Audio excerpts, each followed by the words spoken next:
Convertir les coses banals en objectes extraordinaris és tot un art. I això és el que fa el jove artista japonès Kohei Nawa. Nawa té ara 33 anys, viu a Kyoto tot i que va néixer a Osaka.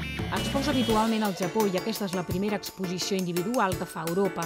Nawa crea peces que juguen amb la percepció de l'entorn de l'espectador, inventant coses plenes d'una estranya poètica amb el llenguatge de l'escultura.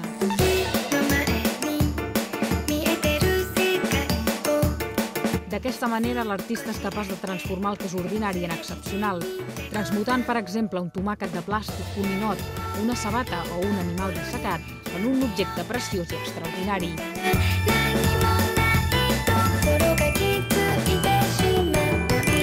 El procés per crear aquestes escultures amb boletes consisteix en transformar l'estat original d'un objecte, sovint comprat per internet, i recobrir-lo totalment de perles de vidre transparents de mides diferents, dotant-les d'una nova pell.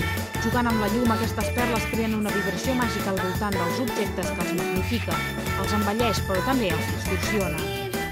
そのインターネット上に現れてくるイメージとか、あと僕の E メールに送られる画像の中からモチーフを選ぶようにしてるんですけども、その、モニター上で見るイメージと、実際にあるものっていうのにはやっぱり距離があって、その距離を表現するためにこのビーズを使っている。